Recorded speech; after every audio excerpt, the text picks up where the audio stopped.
तुझी सेवा करीन मनोभावे वो, माझे मन गोविंदी रंगले वो, नवसिये नवसिये माझे नवसिये वो, पंढरीचे दैवते विठ्ठले वो, बाप रखुमा देवी वरू विठ्ठले वो, चित्त चैतन्य चोरून नेले वो, नवसिये नवसिये माझे नवसिये वो, पंढरीचे दैवते विठ्ठले वो, पांडुरंगा करू प्रथमा नमन, पांडुरंगा करू प्रथमा नमन, पांडुरंगा करू प्रथम नमन, पांडुरंगा करू प्रथम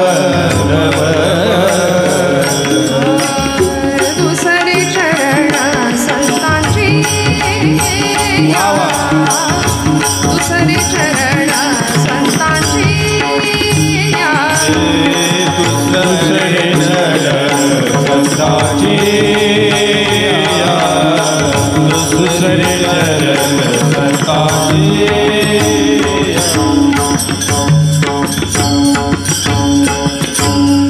पांडुरंगा करू प्रथम नमन दुसरे चरण संतांची, त्यांच्या कृपादाने कथेचा विस्तारू बाबाजी सद्गुरु दास तुका.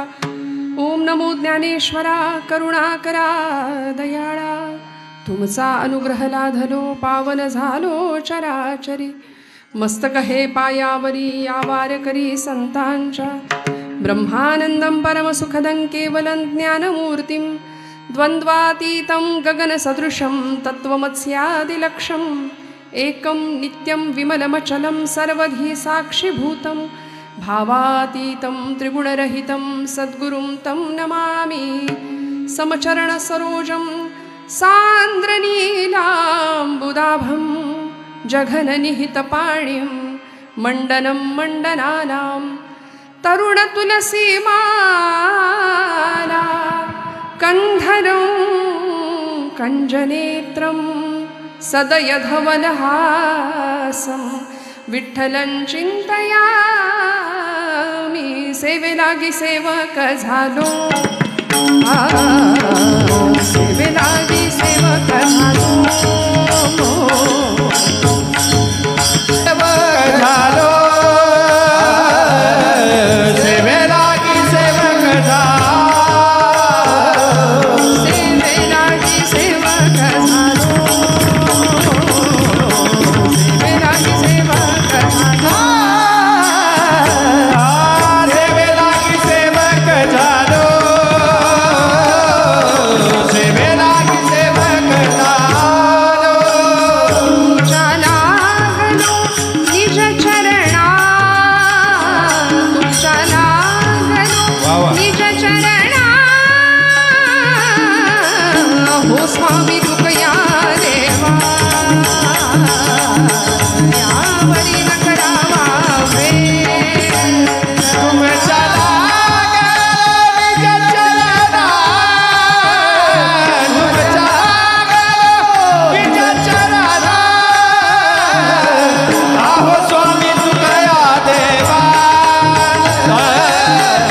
यावरी न करावा वेळ.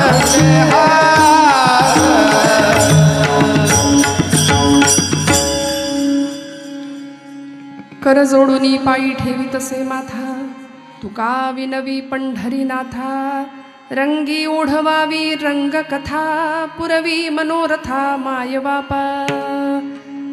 तुम्ही श्रोते महेशाची या मूर्ती, मी दुबळा अर्चितसे भक्ती, बोल जरी गंगावती तरी स्वीकारा लगी, विठाल विठाल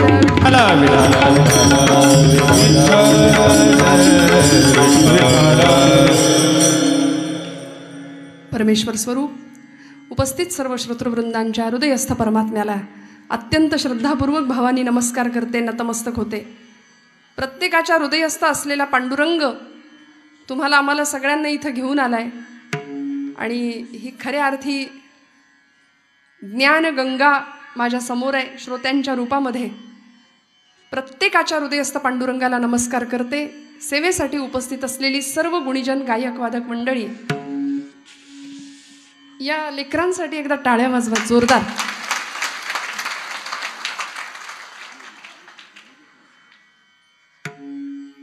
मेळविली मांदी वैष्णवांची म्हणतात की नाही, ती खरी ही बरं का. या मातीमध्ये जिथं ज्ञानाचं बीज रोज रोवलं जातंय, रोज संस्कारांची पेरणी केली जाते, सिंचन केलं जातंय, खत पाणी घातलं जातंय विचारांचं आचारांचं. या मातीमध्ये आपण सगळे इथे आहोत. माननीय श्री बबनरावजी शिंदे माध्यमिक आणि उच्च माध्यमिक विद्यालय अकोले या गावची ही भव्य दिव्य शाळा, हे भव्य दिव्य प्रांगण आणि या संस्थेच्या माध्यमातून आयोजित केलेला हा कीर्तनाचा महोत्सव. मी अजिबात अतिशयोक्ती करणार नाही. परमादरणीय या संस्थेचे, या विद्यालयाचे प्राचार्य श्री राजेंद्र ठोंबरे सर, मनापासून त्यांना धन्यवाद देते. प्राचार्यांना धन्यवाद गेले की बाकीच्या सगळ्या 70 शिक्षकांना धन्यवाद गेले असं मी समजणार आहे. आदरणीय राजपूत सर आणि ज्यांनी इतक्या सुंदर आणि सद्भावनेने माझं स्वागत केलं. खरं तर आपल्या सगळ्यांपेक्षा वय, ज्ञान आणि अनुभव सर्वच बाबतीमध्ये मी कनिष्ठ आहे. आपण सर्व माझ्यापेक्षा सर्वच बाबतीमध्ये मोठे आहात. पण मनापासून सगळ्यांच्या हृदयस्थ भगवंताला नमस्कार करते. या शाळेच्या इतक्या सुंदर आणि भव्य दिव्य कॅम्पसमध्ये आपण सगळे इथे उपस्थित आहात. महिला वर्ग नेहमीप्रमाणे संख्येने जास्त आहे. आज आपला दिवस आहे आणि आपला काय 3 जानेवारी भारताच्या आद्य स्त्री शिक्षिका सावित्रीबाई फुले होत्या म्हणून आम्ही आहोत. त्यामुळे आज त्यांच्या कृपेने, त्यांच्या जयंतीनिमित्त आपण सगळे इथे जमलेलो आहोत.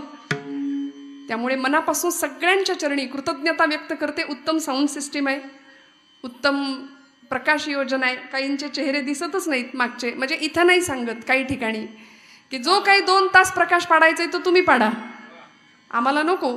पण सगळ्यांचे चेहरे मला स्पष्ट दिसत आहेत. आपण सगळे जागे राहाल 12 वाजेपर्यंत नक्की?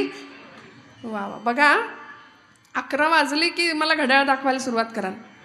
11ही नाही, मला 10:30 पर्यंत आमचे राहुल दादा म्हणालेत. एक अत्यंत सक्रिय व्यक्तिमत्व या प्रदेशातलं, या पंचकृषीतलं आमचे राहुल दादा लोकरे पाटील, मनापासून त्यांच्यासाठी जोरदार टाळ्या वाजवूया.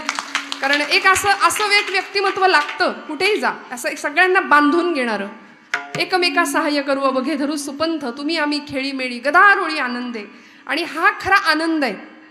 खऱ्या अर्थी भगवत भक्तीमध्ये नाचावं तर या धर्ममंडपामध्ये, नाहीतर सगळ्या महाराष्ट्रामध्ये सध्या या थंडीच्या दिवसामध्ये जे काही शाळांमध्ये गॅदरिंगच्या नावाखाली जे चालतं, मी सर अजिबात अतिशयोक्ती नाही करणार. इतका सुंदर देखणा दृष्ट लागावा असा विचार तुमच्या सगळ्यांच्या मनामध्ये आलाय की गॅदरिंग बंद करावं आणि असं काहीतरी भव्य दिव्य करावं की जे माझ्या ज्ञानोबांना आवडेल, जे तुकोबांना आवडेल, जे छत्रपती शिवाजी संभाजी महाराजांना आवडेल. कारण आम्ही त्यांची लेकरं आहे, त्यांचे वारसदार आहोत आम्ही. त्यामुळे या पुढच्या पिढीपुढे काय ठेवायचं तर गॅदरिंगमधली नको ती गाणी नाही, गिनीज वर्ल्ड रेकॉर्डमध्ये जावं असा विचार आहे तुमचा. प्रत्येक शाळेने हे आचारावं. मी अजिबात गिनीज वर्ल्ड रेकॉर्डचं नाव घेऊन अतिशयोक्ती केली असं समजू नका. हे निश्चित माझ्या मनातली भावना आहे. मी इथे आले ना तेव्हापासून माझ्या डोक्यात आहे की कुठल्याही शाळेमध्ये असा उपक्रम मी तरी आजपर्यंत पाहिलेला नाहीये. इतका गोड विचार. मला सांगा, ज्या शाळेचे शिक्षक इतक्या सुंदर विचारांचे असतील त्या शाळेतली भावी पिढी काय सुंदर भविष्य घडवेल मला सांगायलाच नको. पंचक्रोशीतली इतकी सगळा हा देखणा उत्सव माझ्या भाग्याने आज माझ्या वाट्याला आला आहे आणि याचं सगळं श्रेय आमच्या आसाराम दादांना देऊया, ठोंबरे सरांना देऊया. ही महाराष्ट्रातली 2 रत्न आज समोर आहेत की ज्यांची जुगलबंदी ऐकली आणि यांना काय गायचं आम्हाला ते विसरून गेलो आम्ही काही क्षण. अभंग कुठला घेतलाय तर तेच विसरून जावं की काय. इतकं गोड वादन आणि जीव तोडून नाद ब्रह्माची सेवा, आयुष्यभर त्याच देवतेला खर्च करणं काय असतं ते यांच्याकडे बघावं. 2 रत्न आज आपल्याला, म्हणजे आसारामदादा तर नेहमीच असतात इथं, पण मोठमोठ्या गुरुजनांच्या तालमीमध्ये शिकून तयार झालेली ही मंडळी आज आम्हाला अक्षरशः नादब्रह्माचा अनुभव देत आहेत, एक आगळा वेगळा. मनापासून आदरणीय आमचे आसारामदादा साबळे, त्यांना मनापासून धन्यवाद देते. आणि आमच्या पुणं तिथं काय उणं आहे की नाही, त्यामुळे आम्ही पुण्याचे, त्यामुळे आम्हाला जास्त जरा अभिमान. म्हणून माऊली सुद्धा म्हणल्यात पुण्याची गणना कोण करी. नाही पुण्याची म्हणाल्यात, नाही तर म्हणाल पुण्याची. पण आमचे महेशदादा साळुंके, मनापासून त्यांना कृतज्ञतापूर्वक दंडवत प्रणाम करते. अत्यंत गुणीजन मंडळी माझ्या आजूबाजूला आहेत. ही 2 मंडळी कीर्तनकाराचा सगळा प्राण आहे की नाही. 2 तास एकट्याने काही करू शकत नाही. ओंकारदादा जगताप महाराष्ट्रातलं खूप मोठं नाव आहे, परमादरणीय. आणि आज ते वेळात वेळ काढून इथं आले. म्हणजे मी आवर्जून सांगेन, अशा गोष्टी सांगितल्या तरी काही हरकत नसते. दादा, ही व्यक्ती आज सलाईनवर होती, वाटतं का हो सकाळी. आणि माऊलींची किती कृपा असावी, किती कृपा असावी. जीव तोडून अगदी प्रामाणिकपणे स्वरांची सेवा करतायत. मनापासून आमच्या ओंकारदादाला मनापासून धन्यवाद देते. आणि महाराजांचं नाव हरिभक्तीपरायण आदरणीय सोमनाथ महाराज ढोले, मनापासून त्यांना अतिशय गोड गळ्याची सेवा आहे. मनापासून त्यांनाही धन्यवाद देते. इथं असलेले सर्व माननीय ज्येष्ठ श्रेष्ठ वारकरी, सर्व धर्माचा विचार करणारी, धर्मावर प्रेम करणारी आपण सर्व मंदिराणी आहात. मनापासून सगळ्या टाळकऱ्यांच्या, आमचे विणेकरी, ही 2 चुपदार मंडळी, मनापासून सगळ्यांना नमस्कार करते. श्रोत्यांच्या मध्ये बहुश्रुत श्रोता आहे हे मी सांगायला नको, कारण इथे शिक्षण क्षेत्रातली सगळी उच्च शिक्षित मंडळी माझ्या समोर आहेत याची मला जाणीव आहे. कीर्तनावर, कीर्तनकारावर प्रेम करणारी महाराष्ट्रातली अनेक श्रोतृवर्ग जी मंडळी असतात ना, त्यातला सार इथं आहे. मी असं म्हणेन की एक एक श्रोता 100 माणसाचं काम करावं असा श्रोता समोर आहे. ही अतिशयोक्ती नाही, कारण शिक्षकच समोर आहेत हो. ज्यांनी घडवायचंय समाजाला, ज्यांनी ज्ञान द्यायचंय, ज्यांनी समाज उभा करायचंय, म्हणून तर जुन्या काळी मास्तर म्हणायचे. मातेच्या स्तरावर जाऊन जो शिकवतो त्याला मास्तर म्हटलंय. आईच्या स्तरावर जाऊन शिकवणारी ही मंडळी आहात. आमच्या सर्व शिक्षिकांचा जो वृंद आहे, जो स्वागतासाठी उभा होता, मनापासून त्यांना, सर्व या शाळेचे विद्यार्थी, त्या विद्यार्थ्यांचे पालक, सगळ्यांच्या चरणी कृतज्ञतापूर्वक वंदन करते. या सर्व साथीदारांमध्ये संवादिनीच्या साथीसाठी माझे यजमान स्वतः इथे उपस्थित आहेत. उत्तम स्वतः कीर्तनकार असून मला या सर्व पद्धतीची साथ देतात. मनापासून त्यांना आणि आपण सगळ्यांना पुन्हा एकदा नमस्कार. उत्तम साऊंड सिस्टीम आहे.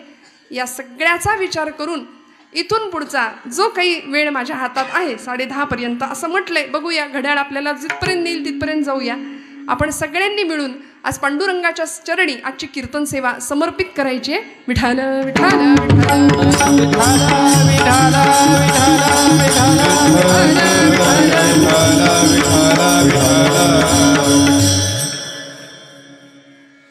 तुझी सेवा करीन मनोभावे वो, माझे मन गोविंदी रंगले वो. नवसिये नवसिये माझे नवसिये वो, पंढरीचे दैवते विठ्ठले वो. कैवल्य साम्राज्य चक्रवर्ती, विश्व माऊली, ज्ञानियांचे राजे, योगियांचा राणा, कैवल्याचा पुतळा, संत श्रेष्ठ ज्ञानोबा माऊलींचा सर्व परिचित, सगळ्यांना पाठांतरातला असलेला हा अत्यंत गोड असा अभंग आज निरूपणाकरता घेतलाय. माऊलींनी भगवंताकडं मागणं मागितलं. नवस हा शब्द आला, यातच आपल्या सगळ्यांना कळालं. नवस हा शब्द तुम्हाला मला अपरिचित नाहीये, सगळ्यांच्या माहितीतला शब्द आहे. नवस, कौल लावणं कोकणाच्या भाषेमध्ये म्हणतात बघा. कौल लावणं, काहीतरी मागायचं देवाला. माऊलींनी गोड मागणं या निमित्ताने मागितलंय. आणि मागणं कसं मागावं, काय मागावं, या भगवत भक्तांच्यासाठी, देशभक्तांच्यासाठी, हरिभक्तांच्यासाठी माऊलींनी एक सुंदर वस्तुपाठ या अभंगामध्ये घालून दिलाय. आणि असा हा अभंग आज निरूपणाला घेताना मला मुद्दाम सांगावंसं वाटतं की ज्यांच्या निमित्ताने आणि ज्या व्यक्तिमत्वासाठी आपण इथे आहोत, हे निमित्त 3 जानेवारीचं आहे ना सर. 3 जानेवारी क्रांतीज्योती ज्ञानज्योती सावित्रीबाई फुले यांच्या जयंतीच्या निमित्ताने आज आपण हा उत्सव आयोजित केलाय, होऊ घातलाय. मी मगाशी एक वाक्य म्हणाले की त्या नसत्या तर इथे अधिकारवाणीनी आणि पूर्ण स्वतंत्रपणे मी बोलू शकले नसते. मी फार लांबचं उदाहरण नाही देणार. आज समाजामध्ये स्त्री मानानी, दिमाखात अत्यंत स्वाभिमानी आणि स्वतंत्रपणे उभी राहू शकते, याचं सगळं श्रेय ज्यांना द्यावं अशी आमची ही विश्वमाऊली सावित्रीबाई फुले, भारताच्या आद्य स्त्री शिक्षिका, त्यांच्या निमित्ताने आज आपण इथे सगळे आहोत. सर्व पालकवर्ग इथे उपस्थित आहे. कीर्तन म्हटलं की 1.5-2 तासाच्या सगळ्या वेळामध्ये तिला निमंत्रण नाही द्यावं लागत, ती बाया येते. हां, ती येते, पण इथे सगळे जागरूकतेने ऐकणार आहेत, कारण आमचं हित कशात आहे हे प्रत्येकाला माहिती आहे. आपुलिया हिता जो असे जागता. संतांनी आम्हाला सतत जागृतीचे धडे दिलेत बरं का. देहाची झोप वेगळी, पण मनाला आलेली मरगळ, आमचं मन, मनगट आणि मेंदू या तीनही गोष्टी सक्षम राहाव्यात यासाठी या प्रांगणामध्ये आम्ही आलोत. कारण का सांगू,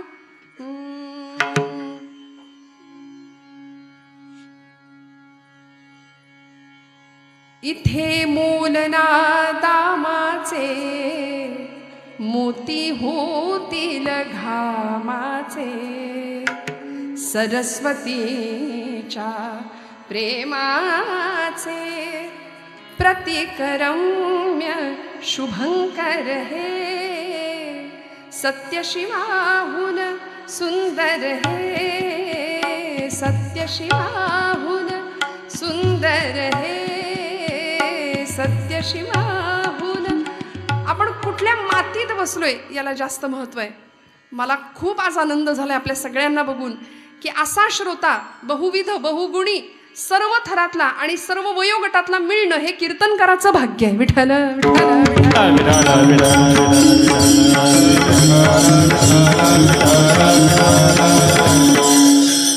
धर्माची पताका खांद्यावर घ्यावी. अगदी 12व्या शतकापासून हा वैष्णवांचा जागर या मातीमध्ये मांडावा आणि मग पुढच्या काळात सुलतानी मुघल आक्रमण झाल्यानंतर सुद्धा हा भक्तीचा जागर अखंड कल्लोळू लागला, ओघ वाहू लागला. म्हणून धर्माचा झेंडा नसतो, धर्माची पताका असते. झेंडा पक्षाचा म्हणाले. या पताकेला 2 टोक आहेत, एक नामाचं टोक आहे, एक ज्ञानाचं टोक आहे आणि भक्तीचा दांडा आहे. भक्तीच्या दांड्यावर ज्ञान आणि नाम उभं आहे. मग इथे जन्माला येणारं प्रत्येक लेकरू हे ज्ञानोबांचं, तुकोबांचं, छत्रपती शिवाजी महाराजांचा आणि छत्रपती संभाजी महाराजांचा संस्कार, आचार, विचार घेऊनच जन्माला येणार आहे. कारण इथल्या महाराष्ट्रातल्या मातीच्या प्रत्येक तरुणाचा ब्लड ग्रुप जर आपण चेक केला तर मी नेहमी सांगते, WBC RBC काउंट जसं आपण करतो ना, तांबड्या पेशी, लाल पेशी, त्याचबरोबर इथल्या प्रत्येकाच्या रक्तामध्ये ज्ञानोबा आहेत, तुकोबा आहेत, छत्रपती शिवाजी आहेत आणि छत्रपती संभाजी आहेत. आम्ही भाग्यवान आहोत की त्यांच्या महाराष्ट्रात आम्ही आहोत. आम्ही भाग्यवान आहोत या संतांच्या मांदियाळीमध्ये आम्ही आहोत. आणि माझ्या परम भाग्याने आपल्या सगळ्यांचं मी आज दर्शन घेतेय. ज्ञानोबांनी सेवा हा शब्द वापरलाय श्रोते हो. का करायची सेवा, कशा करता करायची सेवा. ज्या माऊलीनी अखंड आयुष्य, अवघ आयुष्य समाजाचे निंदा, अपमान, छळ सगळं सहन केलं. रस्त्यातनं निघाल्या की लोक असे दगड चिखलाचे गोळे फेकायचे. ज्ञानदानाचं पवित्र कार्य करायला जाताना हातामध्ये एक पिशवी असायची. त्या पिशवीमध्ये एक जास्तीची साडी घेतलेली असायची. घरापासून शाळेत जाईपर्यंत कुणी सांगितलं होतं एवढा त्रास सहन करायला, पण तो केला तुमच्या माझ्यासाठी. घरापासून शाळेपर्यंत जाईपर्यंत सगळी साडी चिखलानं माखलेली असायची. सगळी साडी खराब झालेली असायची. तिथं जाऊन ती साडी बदलायची. म्हणून शिक्षक वर्ग किंवा भारतातला सगळ्यात मोठा कणा आहे, मी म्हणते तो सोन्याचा खांब आहे तुमच्या माझ्यासाठी, ही सगळी शिक्षक मंडळी. शाळेमध्ये जाऊन ज्ञानदानाचं उत्तम कार्य करायचं, पुन्हा ती पहिली मळकी साडी नेसायची आणि पुन्हा घरी यायचं. पुन्हा येताना तोच अनुभव. लोक दगड चिखलाचे, शेण गोळे फेकायचे. ते घरी घाबरून घरी बसले असते ना. आमच्या ज्ञानज्योती, क्रांतीज्योती सावित्रीबाई फुले म्हणून एका कवीने फार सुंदर सांगितलंय, मागास आजना आहे भारतीय महिला जगती. घेतला पतीचा विचार. ज्योतिबा फुलेंनी सांगावं, लेखणी हातात घे, शिक्षण घे आणि मुलींना शिक्षण द्यायला सुरुवात कर. सद्विचार ऐकुनी पतीचा घेऊनी लेखणी हाती. स्त्री शिक्षण देण्यासाठी कटिबद्ध जाहली मगती. परिणाम निंदेचे वादळ उठले, जे उठले तसेच शमले. जे निंदक तेही झुकले, सावित्री आणिक ज्योती घ्या प्रणाम कोटी कोटी. सावित्री आणिक ज्योती घ्या प्रणाम कोटी कोटी. मागास आसना आहे भारतीय महिला जगती. सद्विचार ऐकुनी पतीचा घेऊनी लेखणी हाती. स्त्री शिक्षण देण्यासाठी कटिबद्ध जाहली मगती. निंदेचे वादळ उठले, जे उठले तसेच शमले. जे निंदक तेही झुकले, सावित्री आणिक ज्योती घ्या सावित्री आणि ज्योती राम प्रणाम कोटी कोटी. या निमित्ताने त्यांच्या पवित्र स्मृतीला आपण वंदन करून पुढे जाऊया. सेवेचा एक सुंदर परिपाठ ज्या माऊलींनी आम्हाला घालून दिला. 1897 साल, आपल्या सगळ्यांना माहिती आहे, महाराष्ट्रामध्ये आलेली प्लेगची साथ. माणसं कुत्र्या मांजरासारखी पटापट मरत होती बरं का, किड्या मुंग्यांप्रमाणे मरत होती. काखेमध्ये प्लेगची गाठ यावी आणि माणूस तापाने फणफणून मृत्युमुखी पडावा. या वेळेमध्ये या माऊलींनी ज्ञानदानाबरोबरचं जे सेवा कार्य केलंय ना, ते विलक्षण आहे. आणि ती सेवा करता करता करता करता एका प्लेग झालेल्या मुलाला खांद्यावर उचलून कडेवर घेऊन दवाखान्यात नेईपर्यंत, मुलाचं नाव होतं यशवंत, या यशवंताच्या दवाखान्यात नेईपर्यंत स्वतःला प्लेगची लागण झाली आहे आणि ही माऊली त्यामध्ये संपली आहे. मला असं वाटतं सेवा कशी असावी, काय असावी, याचा परिपाठ घालणारं सावित्रीबाईंचं हे चरित्र सांगावं तितकं कमी आहे हो. म्हणून आमच्या छत्रपतींच्या साम्राज्यामध्ये, स्वराज्यामध्ये सुद्धा रायगडाचं बांधकाम पूर्ण झालं. आणि बांधकाम पूर्ण झाल्यानंतर आज माणसं एवढंसं काही बांधू द्या, स्वतःचा चिरा लावायला किती नावाचा उत्सुक असतात. अमुक अमुक अमुक नावाचा उद्गार लोकांसमोर करावासा वाटतो. काही ठिकाणी कीर्तनामध्ये सुद्धा आम्हाला लिस्ट येते, कीर्तनापेक्षा अर्धा तास त्यालाच जातो सगळ्यांच्या नावाचा उच्चार करायचा. पण इथं काही नाही हो, मला हा अनुभव अजिबात नाही. इथं सगळ्यांच्या नावाचा उच्चार करायचा. आम्ही नावासाठी नाही, नामासाठी इथं आलोय, हे सगळ्यात महत्वाचं आहे. देशमातेच्या, भारत मातेच्या, संस्कृतीच्या, पांडुरंग परमात्म्याच्या आणि आमच्या अधिष्ठात्री जी देवता आहे ना, आमची उपास्य देवता, तिच्याकरता आम्ही आलो इथे. त्यामुळे आज मला आनंद वाटतोय. ही सेवा करत असताना मी म्हटलं की आपण सगळे नावासाठी लढणारी माणसं आपण पाहिली, पण सेवा, त्या सेवेसाठी आजन्म खर्च करणारी माणसं सुद्धा आपण पाहिली. रायगडाचं बांधकाम पूर्ण झालं आणि हिरोजी इंदलकरांनी एक चिरा लावला, तो पायरीशी लावला आणि तिथं लिहिलं सेवेसी तत्पर हिरोजी इंदलकर. का हो? एखादा मोठा चिरा जरी राजांना सांगितलं असतं ना, माझ्या नावाचा बांधा, तिथं नाव लिहा, भविष्यातल्या लोकांनी, पिढ्यांनी माझ्याकडे बघू द्या, माझ्या नावाचा उद्घोष करू द्या, नाही, पायरीशी नाव लिहिलं.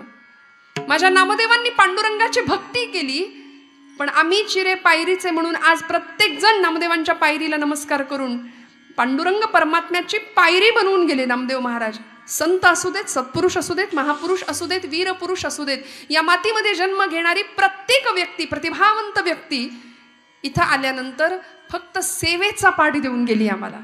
म्हणून आज मुद्दाम जाणीवपूर्वक ज्ञानराजांनी आम्हाला सांगितली सेवा, आणि ती सेवा पांडुरंग परमात्म्याजवळ माऊली या अभंगामध्ये मागून घेता येत. विठ्ठल विठ्ठल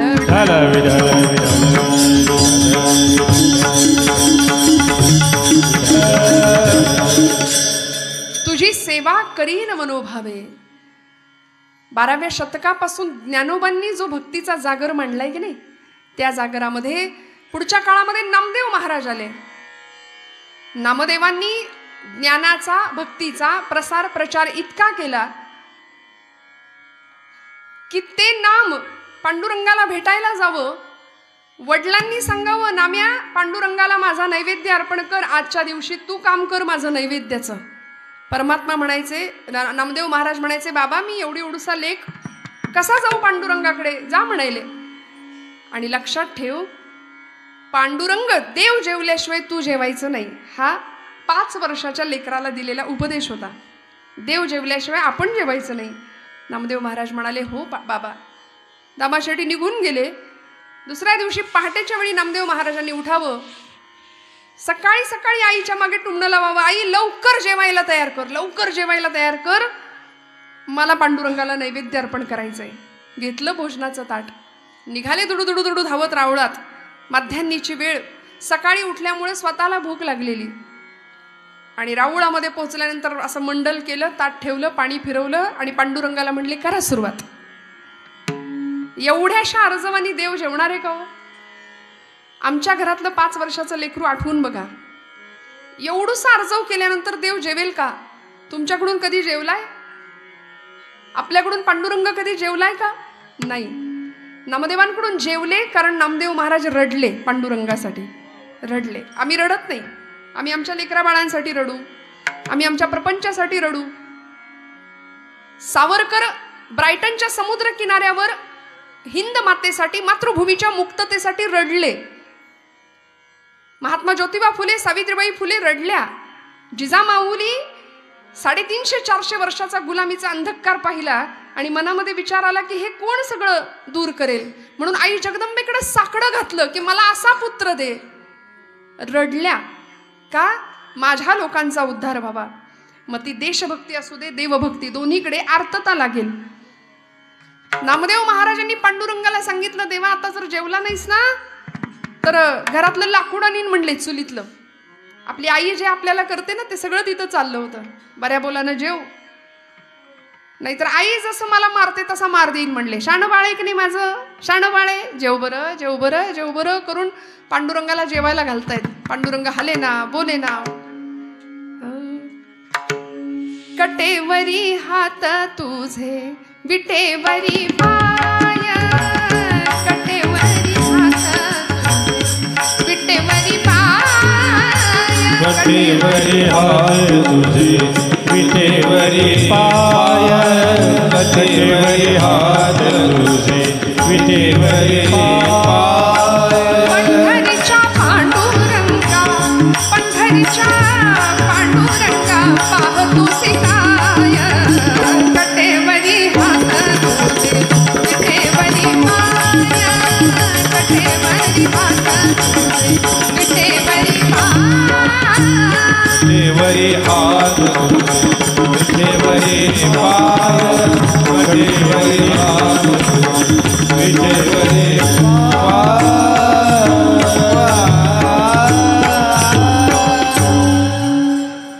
भगवंता जेव की रे बाबा, किती वेळ झाला बघ बरं. मी एवढासा लेकरू आलोय आज तुझ्यासाठी, हा, आणि चवण्या ढवण्या लावलेस वय, नखरे करतोस वय, जेव.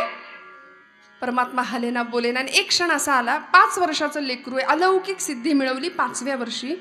5व्या वर्षी नामदेव महाराज सांगतात, पांडुरंगा आता जर जेवला नाहीस ना तर इथं या तुझ्या पायरीवर डोकं आपटून जीव देईन म्हणाले, संपवेन. आणि पायरी धरली, डोकं आपटणार, थाडकन डोक्याला लागलंच नाही. हातात डोक्याखाली मऊसर हात लागला आणि गाभाऱ्यातनं आवाज आला, नाम्या अरे दगडाचा देव कधी जेवतो का रे? नामदेव महाराज म्हणले, दगडाचा देव कधी बोलतो का रे? बोललास? चाटून पुसून स्वच्छ करायला लावलं ताट. का हो? कारण ज्ञानदेवांनी सांगितलेला भक्तीचा संस्कार पुढच्या काळामध्ये होता. सेवा कशी करायची, भगवंताकडून सेवा करून मागून कशी घ्यायची, की मला तुझी सेवा घडू दे. आणि हेच ज्ञानोबा माऊली आम्हाला पुन्हा पुन्हा सांगतायत अभंगाच्या प्रथम चरणापासून. तुझी सेवा करीन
तुझी सेवा करीन मनोभावे, माझे मन गोविंदी रंगले. माऊलींनी असं सुंदर देखणं मागणं मागितलंय श्रोते. आम्हाला सेवा करायची. शब्द वापरला मनोभाव. 5 प्रकारचे भाव आहेत म्हणाले. शांत भाव आहे, सख्य भाव आहे, दास्य भाव आहे, वात्सल्य भाव आहे आणि माधुर्य भाव आहे. सर्व प्रकारांनी आम्हाला सेवा करायची आहे. आणि मनातनं सेवा तेव्हाच घडेल. सेवा करावी नाही लागणार, सेवा आपोआप घडेल. मला सांगा, आपण इथे आलात, खूप आग्रह झाला का? ओढून ताणून आणलं का कुणी इथं तुम्हाला? नाही ना. आपोआप पावलं इकडं वळली. कळाला कार्यक्रम आहे, ज्याचा आवड आहे तो मनापासून आला. सेवा घडते, सेवा करावी नाही लागत. आणि ती सेवा तेव्हाच घडते जेव्हा मनातल्या विकारांना आम्ही थारा देत नाही. मनामध्ये असंख्य विकार आहेत.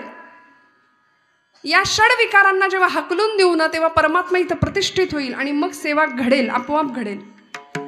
5-6 विकार आहेत तुमच्या माझ्या आतमध्ये. कुठले कुठले विकार आहेत? आमच्या जनाबाईंनी सुद्धा याच अंतर्गत एक मागणं मागितलंय पांडुरंगाकडं. म्हणाले, हे सगळे विकार मरू देत. महाराष्ट्राचं कुलदैवत आहे खंडोबराय. या खंडेरायाकडे मागणं मागितलेत. खंडेराया तूज करीते नवसू. नवसच केला माऊलींनी. जसा नवस केला ना तसा यांनी नवस केला. अनेक संतांनी केले. खंडेराया तूज करीते हलवू ना, करीते नवस. खंडेराया तूज करीते नवसू. खंडेराया तूज करीते नवस. मरुदे सासू खंडेराया, मरुदे सासू खंडेराया. खंडेराया तूज करीते नवसू. खंडेराया तूज करीते नवस. खंडेराया तूज करीते नवस. खंडेराया तूज करीते नवस. सासू मेल्यावरी तुटेन आसरा. सासू मेल्यावरी तुटेन आसरा. आता मरू दे सासरा खंडेराया. या मरू दे सासरा खंडेराया. खंडेराया तूज करीते नवस. खंडेराया तूज करीते नवस. खंडेराया तूज करीते नवस.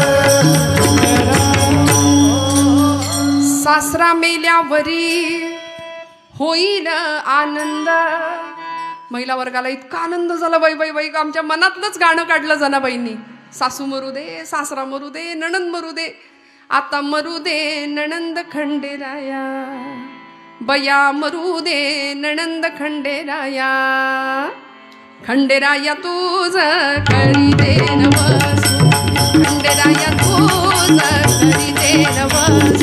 खंडेराया तूज करीते नवस. खंडेराया तूज करीते नवस. काय गंमत आहे. जनाबाईंनी असा आगळा वेगळा नवस खंडेरायाला का केला असेल? माऊलींनी नवस केला, मनोभावानी सेवा घडू दे. जनाबाईंचा नवस आहे, विकार मरू देत. सासरा म्हणजे काय हो? सासरा हे क्रोधाचं प्रतीक आहे. क्रोध मरू दे माझ्या हृदयातला. सासू म्हणजे असूयेचं प्रतीक मानले. सासू मरू दे म्हणजे घरातली सासू नाही. महिला वर्गांना बरं वाटतं असं काय आलं की नवीन नवीन नवीन. नणंद मरू दे ते तर कधीच जुळत नाही आमचं. पण ही नणंद मोहाचं प्रतीक आहे. आमच्या इथला मोह, असूया, मत्सर, द्वेष, क्रोध या कशालाच थारा नाही आमच्या हृदयामध्ये आम्ही देत ना, तेव्हा तुमच्या माझ्याकडून सेवा घडते. आणि ही सेवा घडावी लागेल. भगतसिंग, राजगुरू सुखदेव, अनंत कान्हेरे, मदनलाल धिंगरा, मंगल पांडे ही सगळी मंडळी हुतात्मा झाली. बलिदान दिलं गेलं देशासाठी, स्वातंत्र्यासाठी.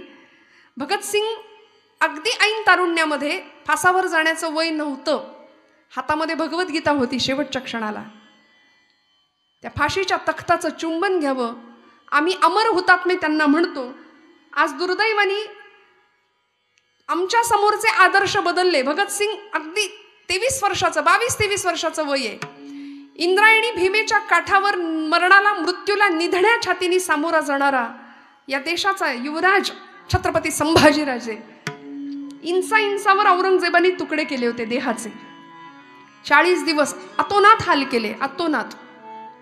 झाडाला रंधे लावतात ना तसं देहाला कातडी सोलली होती, कोशिंबिरीसाठी काकडी सोलतात तशी. भयानक मरणप्राय यातना सहन केल्या. तो औरंगजेब म्हणत होता, बाकीची मंडळी म्हणत होती, अबे इसके हा में हा मिलाओ बाद में भाग जाना. पण 32 वर्षाचे आमचे छत्रपती संभाजी महाराज नाही हो, नाही. ब्रीद घेतलं होतं. समर्थ रामदास स्वामींनी सांगितलंय ना, शिवरायांचे कैसे बोलणे, शिवरायांचे कैसे चालणे, शिवरायांचे सलगी देणे कैसे असे. एवढंच नाही, याहून करावे विशेष तरीच म्हणवावे पुरुष. याच्यापेक्षा काही वेगळं करता आलं तर राजे तुम्ही करा. म्हणून मनातल्या मनात अखंड मुखातनं शब्द येत होता, जगदंब जगदंब जगदंब. डोळ्याला औरंगजेब नजर देऊ शकत नव्हता, इतके विलक्षण करारे डोळे होते त्या परिस्थितीमध्ये संभाजीराजांचे.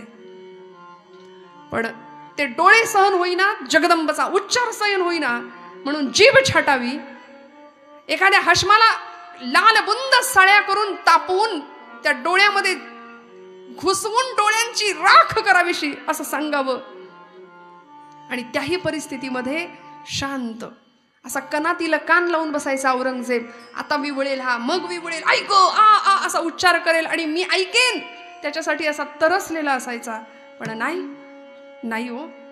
सेवेचं व्रत हातात घेतलं, छत्रपतींचा वारसा हातामध्ये घेतला.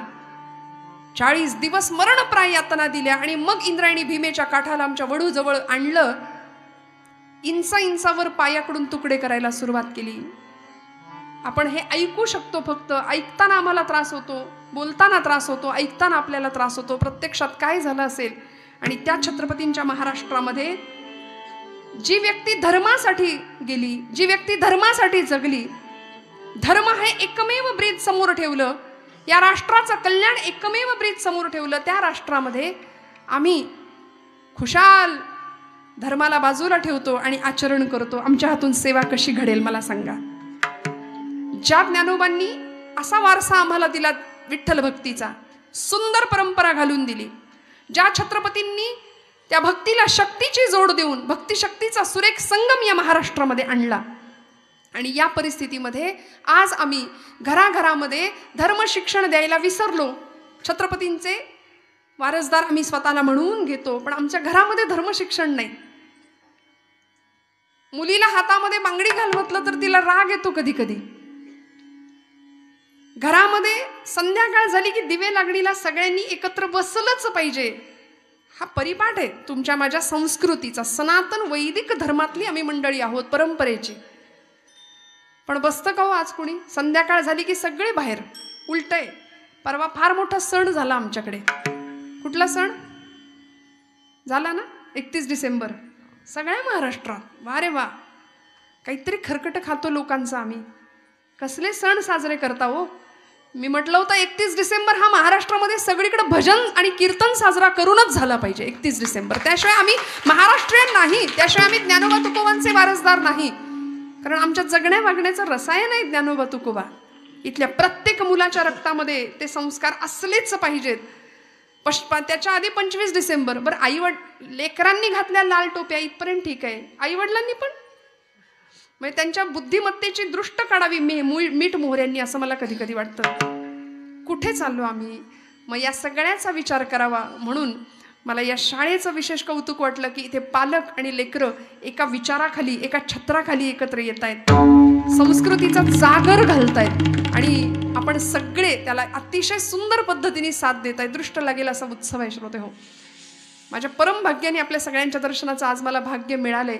माऊलींनी पांडुरंगाकडे सेवा मागितली, तुझी सेवा करीन मनोभावे.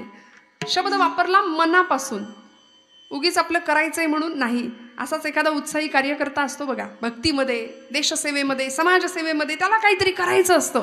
मी असं करीन, मी तसं करीन, मी याव करीन, त्याव करीन. पारावर बसतो, हातामध्ये पत्ते असतात, या देशात क्रांती झाली पाहिजे. हातात पत्ते, हातामध्ये कॅरम आहे, हातामध्ये मोबाईल आहे. मोठा माणूस घरातलं काहीतरी सांगतंय, बाबा रे ऐक ऐक.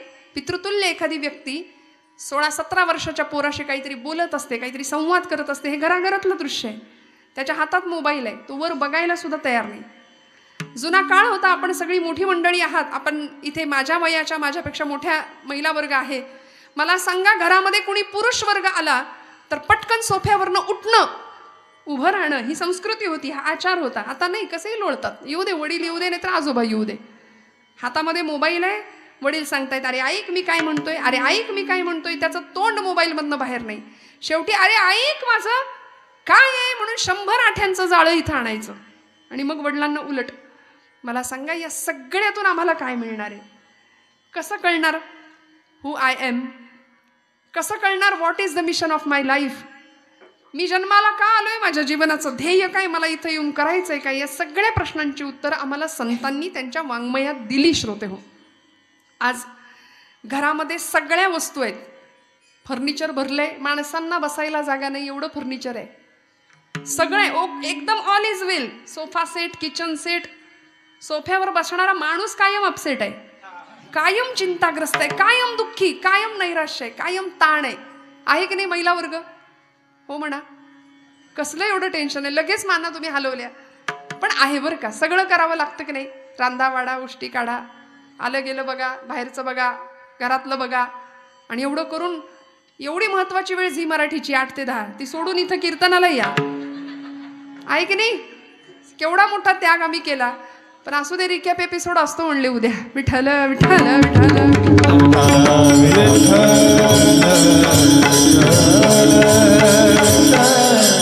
त्यामुळे काही काळजी नाही, आम्ही तोही आस्वाद घेतो नाही का. उद्या टीव्हीला डबल एपिसोड असतात की नाही ते. पण तरी सुद्धा महिला वर्गाचं कौतुक या करताय की सेवा कशी करावी हे त्यांना सांगावंच लागत नाही लागत सांगावं. माऊलींनी सेवा पांडुरंगाची मागून घेतली. आज माझा महिला वर्ग स्वतःचं घरदार सोडून, स्वतःच्या मातापित्यांना मागे टाकून इथे येतो. तुमचा संसार फुलवतात त्या. कुठल्याही प्रकारची तडजोड करायला तयार असतात. मी आताच्या मुलींबद्दल नाही बोलत आहे, मी आताच्या मुलींबद्दल नाही.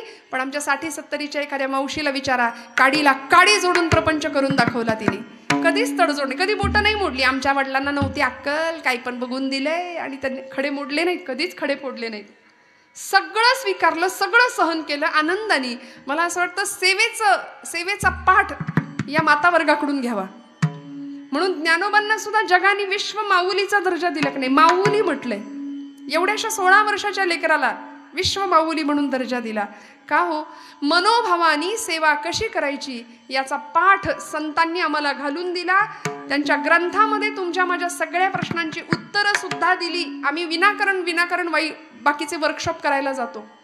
मी ठोंबरे सरांना मनापासून धन्यवाद देईन की आज कीर्तनाच्या माध्यमातून, व्याख्यानांच्या माध्यमातून, अन्य प्रबोधनाच्या उपक्रमाच्या माध्यमातून ही खऱ्या अर्थी कार्यशाळा आहे, मोठी कार्यशाळा. हे वर्कशॉप आहे मुलांना घडवण्याचं, मुलांवर संस्कार करण्याचं. शालेय शिक्षणा व्यतिरिक्त काहीतरी वेगळं आम्हाला त्यांना देता यावं, हा उत्तम पाठ तुमच्या सगळ्यांच्या डोक्यात आहे.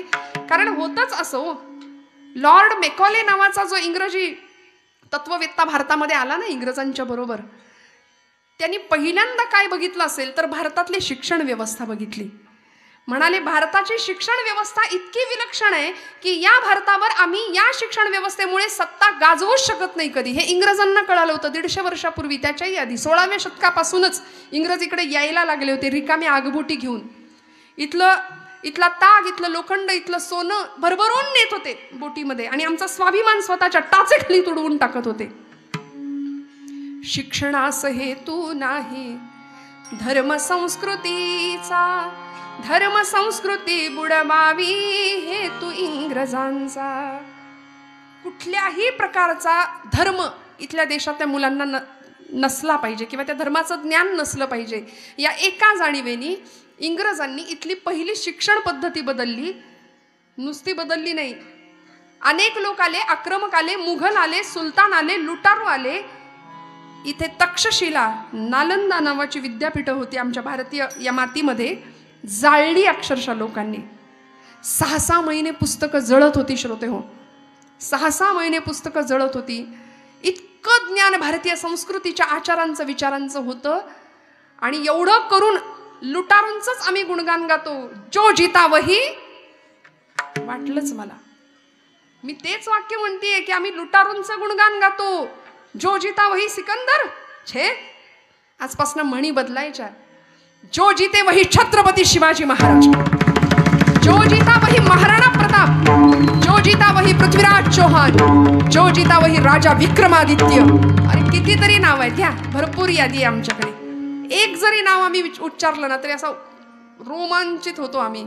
अभिमानाने भरून यावा अशी व्यक्तिमत्व या मातीमध्ये होऊन गेली. आम्ही कशाला फुटक्या लुटेरूंची नावं आज पर एवढ्या दिवसानंतर सुद्धा ते इतकं डोक्यात पक्क बसलंय ना. जो जीता वही सिकंदर.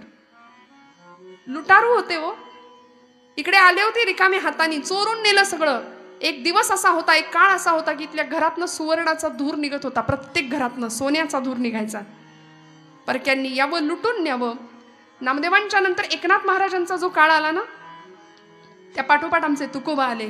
नाथांच्या काळात तर इतकं भीषण भयान वास्तव होतं, सगळीकडून यवनांची आक्रमण होती. 5 पातशायांची निर्मिती महाराष्ट्रात त्याच काळात झाली होती. आणि हे सगळं ऐकायचं सोडून आम्ही कीर्तनामध्ये 2 तासाच्या कीर्तनात जर विनोदाची अपेक्षा करत असू ना तर आमच्या आयुष्याचा हसू करून घेऊ आम्ही. मला माफ करा. विठ्ठल विठ्ठल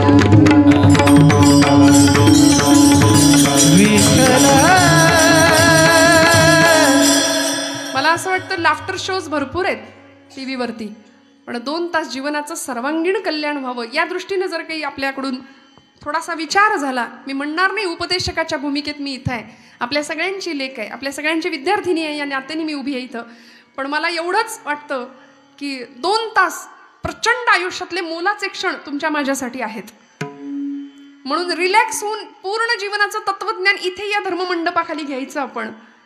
आणि मग त्यानंतर आम्ही काय करायचं, आमचं वर्तन कसं असलं पाहिजे यानुसार थोडासा विचार झाला पाहिजे. माऊलींनी मनापासून सेवा करा, मनापासून माझ्याकडून तुझी सेवा घडू दे, हे जर पांडुरंगाकडे मागणं मागितलंय तर तुम्हाला मला सुद्धा सेवेचा पाठ शिकून घेतला पाहिजे. सेवा म्हणजे नेमकं काय, ती कशी करायची, कुणाची करायची, अशी सेवा महाराष्ट्राच्या नव्हे भारताच्या इतिहासामध्ये अनेक क्रांतिकारकांनी, अनेक समाजसुधारकांनी, अनेक महापुरुषांनी आणि अनेक संतांनी आम्हाला घालून दिली. तो पाठ आमच्यासाठी दिलाय.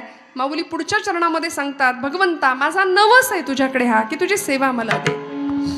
नवसी नवसी माझे नवसी तिन्ही वेळा नवसी नवसी नवसी माझे नवसी नवसी नवसी माझे नवसी ओ नवसी नवसी माझे नवसी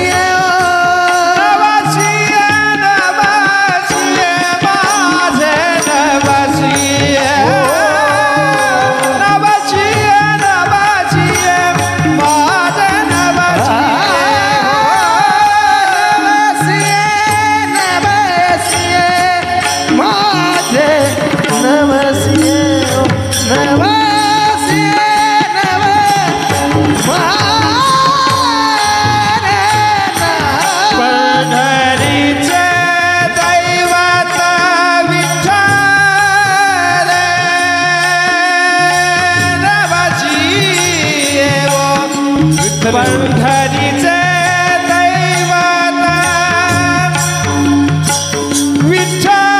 माझे नवसी वो नवसी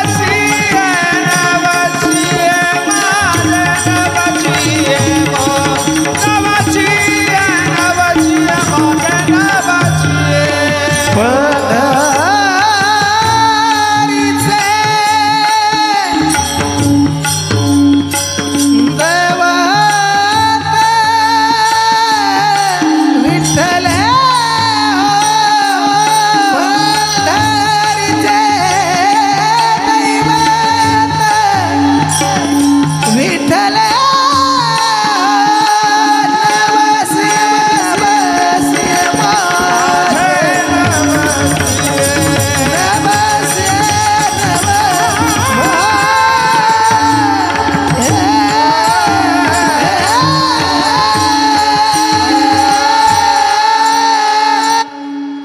जोरदार या मंडळींसाठी.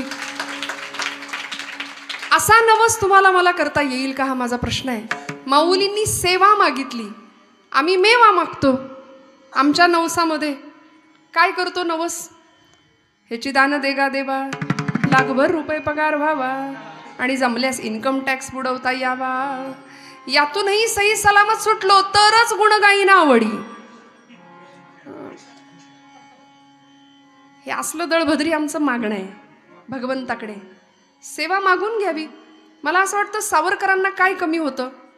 बॅरिस्टर झाले होते, लंडनला गेले होते, उच्च पदवीधर झाले, उच्च शिक्षण घेऊन आले. पण तिथल्या विद्यापीठांनी सांगितलं की ही जी पदवी आहे ना तुमची बॅरिस्टर, ही आम्हाला देऊन टाका परत. म्हणाले आम्ही तुम्हाला पदवी देतो, पण म्हणाले भारतासाठी हे जे काही तुमचे प्रयत्न चालू आहेत ना ते सोडून द्या.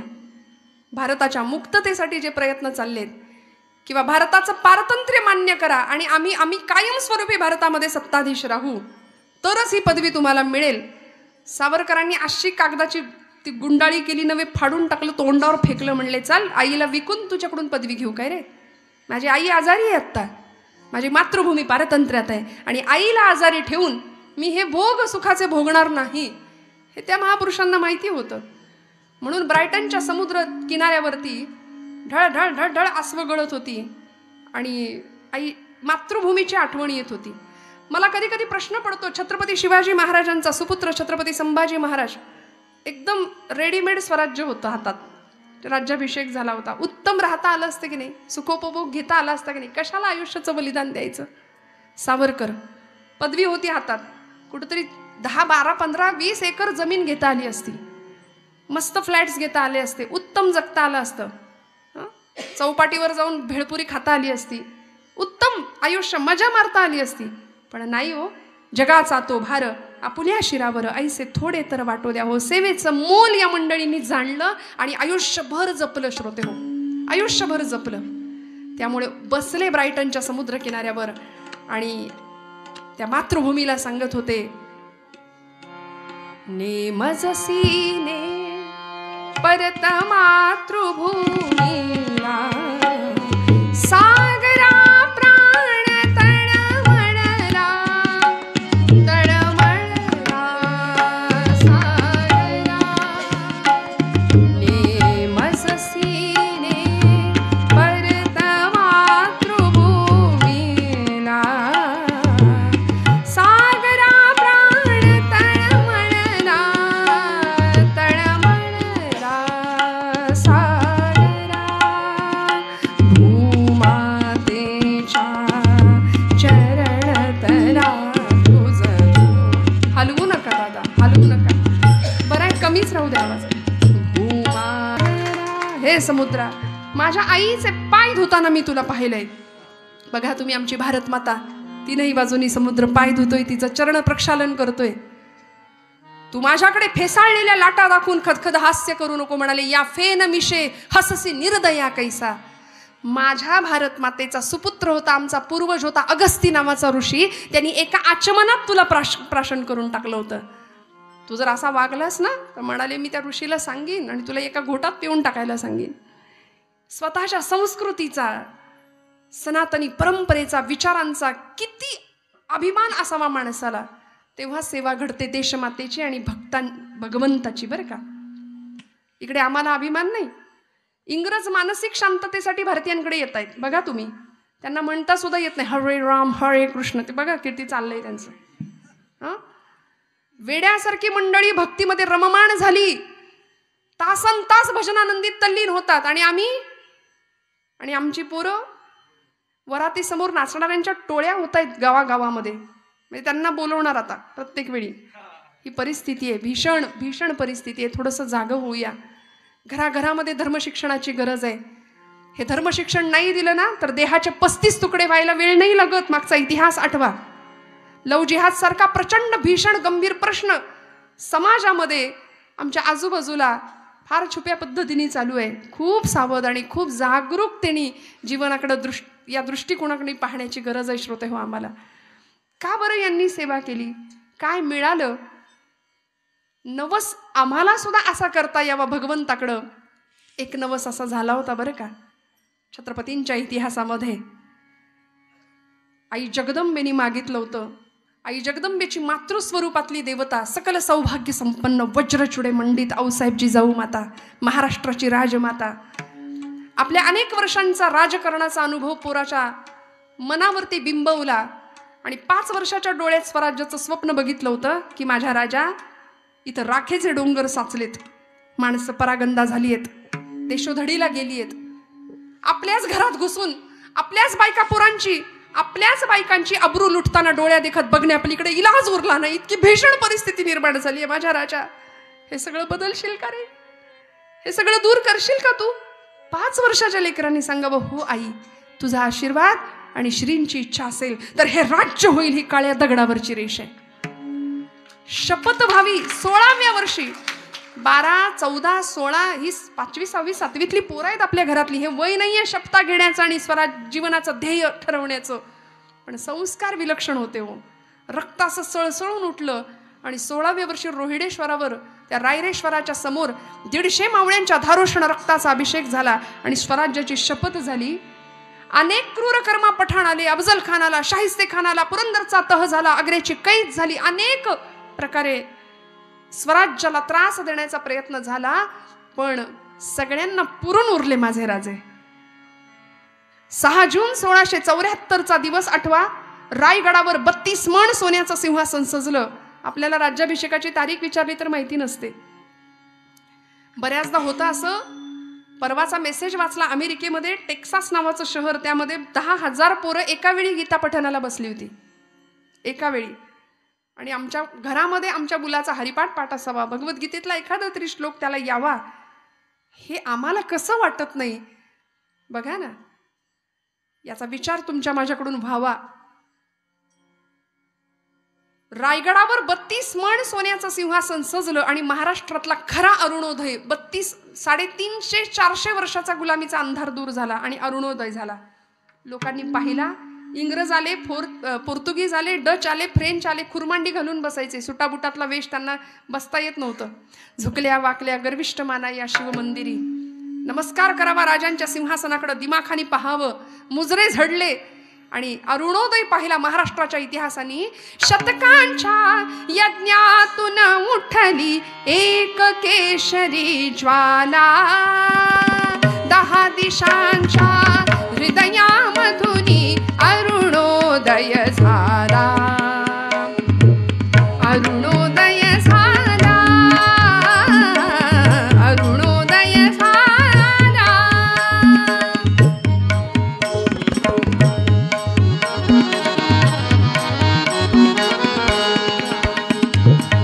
शिवप्रभूंची नजर फिरे अंगा सिंधू यमुना गोदा कलशातून आल्या. 7 नद्यांचं 7 समुद्रांचं जल माझ्या राजाच्या डोक्यावर अभिषिक्त होत होतं. सिंहासनावर जाण्याआधी पायघड्या पडत होत्या. प्रत्येक पायघडीमध्ये शिवबा राजांना या स्वराज्यासाठी बलिदान दिलेला एक एक मावळा दिसत होता. तान्हाजी मालुसरेंचा चेहरा दिसला. तान्ह्या, गड आला पण सिंह गेला रे, तुझ्यामुळे हे स्वराज्य मिळाले. घोडखिंडीची पावन खिंड करणारे, आपल्या रक्ताने खिंड लढवणारे बाजी प्रभू देशपांडे दिसावेत. शिवबानी सांगावं, बाजी प्रभू आपण होतात म्हणून हे स्वराज्य मिळालं. शहाजी राजांचा चेहरा दिसावा. आणि असं करता करता सिंहासनावर बसलेलं जिजामाऊलींनी आपल्या लेकराला डोळे भरून पाहिलं आणि जिजामाऊली म्हणतात, आई जगदंबे, माझा नवस तू पूर्ण केलास, माझा नवस पूर्ण झाला, माझी इच्छा तू पूर्ण केली. या महाराष्ट्राला स्वतःचं सिंहासन, मराठी माणसाला स्वतःची बाजू निर्माण करून द्यावी, ही माझी इच्छा होती, हा नवस होता माझा. आणि आता बास, जीवनाचं ब्रीद ठरलं, या लोकांची सेवा करायची. राजे अभिषिक्त झाले आणि बघता बघता बघता शिवराज्याभिषेक पार पडला. 2 वर्ष मध्ये गेले आणि मोहीम आखली बरं का. कर्नाटक प्रांताची मोहीम ऐकली. दक्षिण दिग्विजय. छत्रपती संभाजी राजांच्या वरती स्वराज्याचा सगळा भार सोपवला आणि राजे दक्षिण दिग्विजयाला निघाले. कोण कोण सोबत घेतलं वर्णन केलं. 30,000 स्वार संगती,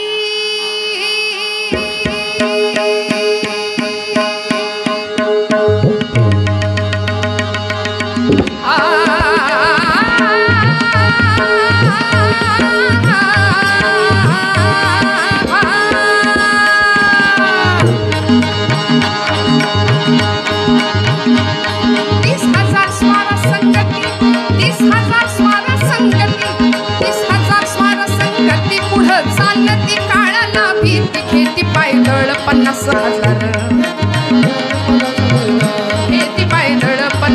हजार घेती पायदळ 50,000 डौलन राजा चाल भरदार हाजी जी डौलन राजा चाल भरदार हाजी जिरजी जिरजी जिरजी जी सावत्र भाऊ आपला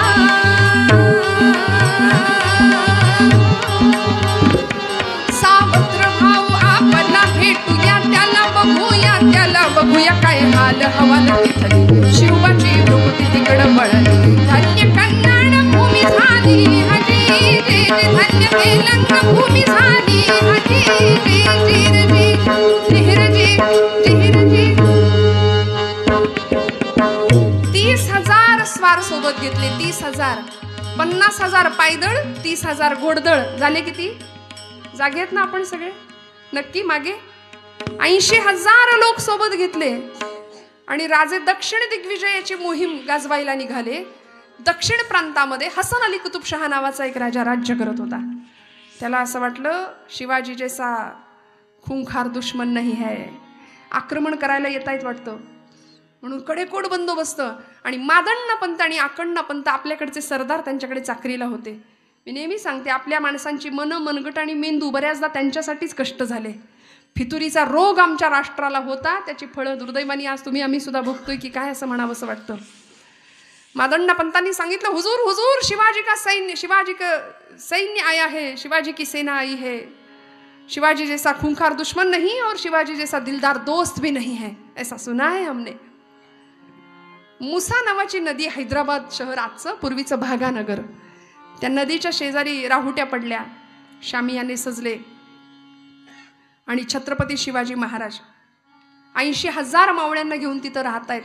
हसन अली कुतुबशहा म्हणतो याला जेवणाचं आमंत्रण देऊन आपल्या बाजूला वळतं करून घेऊया. पूर्वीपासून ही पद्धत आहे बरं का. विठ्ठल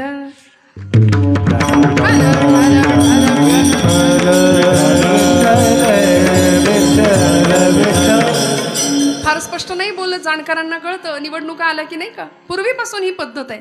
हसन अली कुतुबशहा म्हणाले आपल्याकडचं भोजन खायला घालू आणि आपल्या बाजूला वळतं करून घेऊ.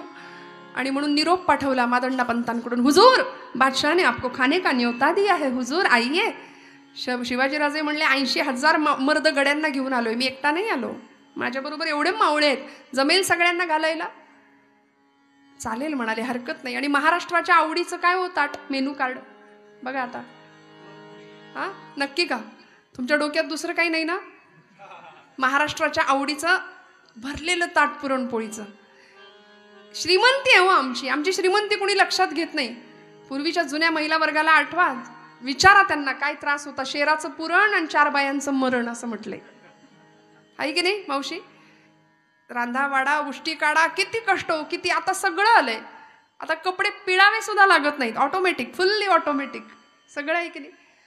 पण इंग्रज जेव्हा भारतात आला की नाही पहिल्यांदा, तेव्हा त्याला प्रश्न पडला होता की ही पुरणपोळी भारतीयांनी बनवली कशी. म्हणाले ऊपर चमडा नीचे चमडा अंदर माल गया कैसा, असं म्हणायचं इंग्रज.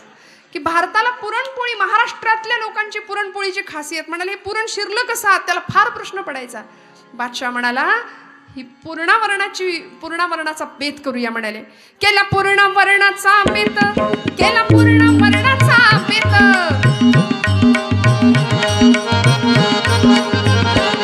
केला पूर्णावरणाचा बेत, केला पूर्णावरणाचा बेत, केला पूर्णावरणाचा बेत. बसली पंगत शिवबा समवेत, एकेकाने खाल्ले 5 दे 4, बादशहाला घोर मनिहार. अजून हे किती का अन्न खाणार हाजी, अजून हे किती का अन्न खाणार हाजी, जिरजी जिरजी. पूर्णावरणाचा बेत बादशाहाने करावा. आणि ही पंगत बसली होती 80,000 मर्द मावळ्यांची. बाप रे बाप. पाचुंदा एक शब्द आपल्याला माहिती असेल, पुरणपोळीचा पाचुंदा. आपण फक्त ऐकून ठेवा, आपलं ऐकूनच पोट भरतं. सोलापूरमध्ये पाचुंदा असतो का नाही ना, एक पोळी. आमच्या पुण्यासारखं नाही, पुरण शोधायला लागतं त्याच्यात कुठं आहे. वाढू का घालू का, वाढू का घालू का, याच्यातच सगळं जेवण संपतं, ताटापर्यंत येतच नाही. पण असं जेवण हो, पाचुंदा म्हणजे 5 पोळ्यांचा एक गठ्ठा ग्रुप बरं का. भरपूर पुरणाची एक मोठी पोळी, त्याच्यावर भरपूर तूप, त्याच्यावर दुसरी पोळी, त्याच्यावर भरपूर तूप, त्याच्यावर तिसरी पोळी तूप, चौथी पोळी तूप, 5वी पोळी, पाचुंदा. आणि असे एका एका मावळ्यांनी 5-5 पाचुंदे खाल्ले. करा हिशोब. तानाजी मालुसरे इतिहासात नाव आपल्याला माहिती आहे. तानाजी मालुसऱ्यांनी, श्रोते हो, त्यांच्या न्याहारीचा हिशोब एका इतिहासकारांनी सांगितलाय. हे खोटं माझ्या पदरचं नाही. इतिहासकार सांगतात तानाजी मालुसरे न्याहारीला, न्याहारी म्हणजे ब्रेकफास्ट, हां असं नाही, ब्रेकफास्ट लवकर कळतं. आता तो ब्रेकफास्ट पण नाही, आता तो ब्रंच आलाय, मध्येच भरपूर खायचं सकाळच्या वेळी नाही का. त्या ब्रेकफास्टला, त्या न्याहारीला 65 भाकऱ्यांची न्याहारी होती माझ्या तानाजी मालुसरेंची. ऐकून ठेवा. आमची तरुण मंडळी फक्त आता बास म्हणजे ऐकूनच आम्हाला ढेकर येईल इतकं, पण 65 भाकऱ्या न्याहारीला काय असेल तब्येत. आता फक्त ऐकायचं इतिहास.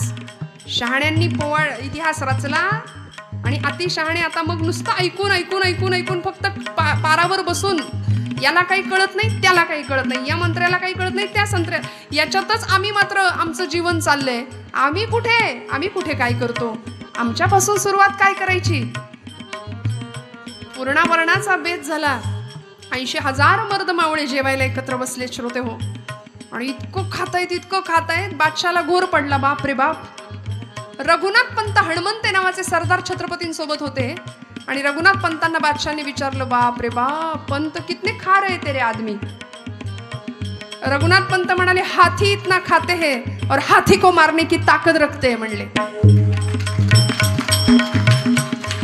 आमची माणसं, आमची मावळेगडी, आमचे मर्द हत्ती एवढं खातात आणि हत्तीला मारण्याची ताकद ठेवतात. आणि एवढं ऐकलं आणि रघुनाथ पंतांच्या डोक्यात, त्या बादशाच्या डोक्यात एक किडा वळवळला. म्हणले, हत्तीला मारण्याची ताकद आहे, क्यों ना आजमाले. हातच्या काकणाला आरसा कशाला पाहिजे. म्हणून दौंडी पिटवली. उद्या सकाळी छत्रपती शिवाजीराजांचा एक माणूस आणि हसन अली कुतुबशहाचा एक हत्ती माजलेला, यांच्यामध्ये विषम युद्ध होणार. दौंडी पिटली सगळ्या भाग्यनगरामध्ये. पुन्हा सांगते, भागानगर म्हणजे पूर्वीचं भाग्यनगर आणि आताचं हैदराबाद. मुसा नावाची नदी आहे तिथे. त्या हैदराबाद मधली घटना आहे. छत्रपती गेले होते दक्षिण दिग्विजयाला. राज्याभिषेकानंतर घडलेला प्रसंग आहे. आणि त्या दौंडी बरोबर काय झालं असेल आमच्या सैन्याचं. 80,000 मावळे आले होते ना राजांसोबत. पक्षफूट, राजीनामा, नको नको नको बाबा, बाजूलाच होऊया, असं काही नाही ना. अहो, एकेकाचे मावळे शिवाजीराजांना भेटून सांगायला लागले, हुजूर राज अक्षी काय बी काळजी करू नका म्हणले. आपल्याकडे एक एक सिंहाचा छावा आहे. मरू तर देशापायी आणि जगू ते बी देशापायी. राज कशापायी काळजी करतायसा. छत्रपतींना काय अभिमान वाटावा आपल्या लेकरांचा, आपल्या मावळ्यांचा, आपल्या गड्यांचा. परीक्षा घेतली. रात्रीच्या अंधकारात जरा गेले. म्हणले बघावं चाचपावं, कुणी घाबरलं नाही ना. म्हणून वेश बदलला राजांनी आणि गेले. म्हणाले, घाबरलाय का तुम्ही. उद्या सकाळच्या टायमाला तशी उभा राजा तुम्हासनी पायदळी देणार आहे हत्तीच्या. भ्या नाही वाटत. एकदा सगळ्यांनी त्याच्याकडे असं बघितलं. तू कोण आहेस रे म्हणले. फुटून आलाय की काय. आमच्या शूरांच्या सैन्यामध्ये अशी भाषा करणारा तू कोण आहेस. छत्रपतींना एकेकाने उत्तर द्यावं, मराठ्यांची पोरं आम्ही, भिणार नाही मरणाला, मरेंगे मगर हटेंगे नाही सो मरगठ्ठे. ही मराठा शब्दाची व्याख्या आहे की नाही, ही छत्रपतींची वेगळी होती बरं का. आम्ही 96 कुळी 92 कुळी यातच अडकलोय. ते आधी क्लिअर करून घ्या. महाराष्ट्रात राहतो तो मराठी. विठाल विठाल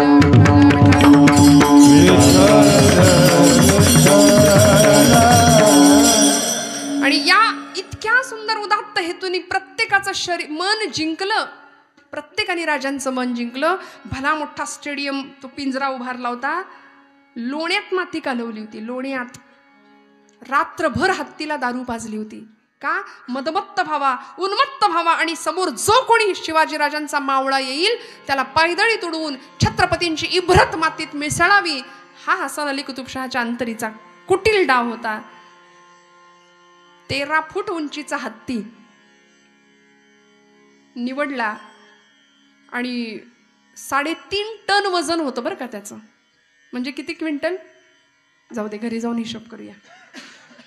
एवढ्या वजनाचा हत्ती, भला मोठा तो 15 फूट उंचीचा पिंजरा. 20 माणसांनी लोखंडी दरवाजा लावून त्याला आतमध्ये घातला. गजराज आगे बडो रोंदो पैरो तले असं म्हणून 80,000 मर्द मावळे आले होते मिरवणुकीने. ज्याला विजयाची खात्री असते ना ते फॉर्म भरायला पण मिरवणुकीनेच जातात. बसले शेजारी शेजारी. तंग तुमानी परिधान केलेल्या केशरी शाली अंगावर फेटे घातले होते आणि यार म्या लढन तुला कोण बोलवतंय, म्या लढन हत्तीशी ऐनवेळी ठरणार होतं ऑन दी स्पॉट. कुणाला आधी नव्हतं सांगितलं तू लढशील म्हणून. आणि इकडे हसन अली कुतुबशहाचं 60,000 सैन्य, हिंदुस्थान पाकिस्तान जणू काही दोन असे पक्ष. आणि त्या 60,000 सैन्यांमध्ये चर्चा चालली आहे की ओबे तेरे को क्या लगता है हाथी मरेगा या इंसान मरेगा.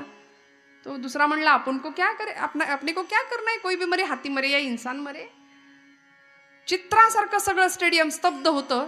80,000 मर्द मावळ्यांमध्ये नजर फिरत होती. 2 सिंहासनं तिथं होती बरं का. एक होतं हिरव्या किरमिजी रंगाचं मखमली सिंहासन आणि एक होतं दाट केशरी रंगाचं रेशमी सिंहासन.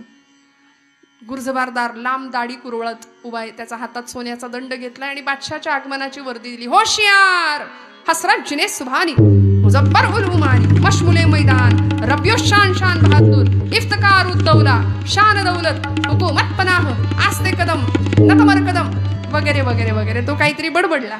तो बादशाह आला तिकडून. बादशाह बसला आपल्या सिंहासनावर आणि आपल्या रघुनाथ पंतांनी अक्कडबाज मिशीचा फक्कडबाज एक मावळा होता त्याच्याकडे असं नुसतं नजरेने बघितलं आणि म्हणले तो इतका बोंबललाय, तुझा आवाज याच्या खाली येता कामा नये.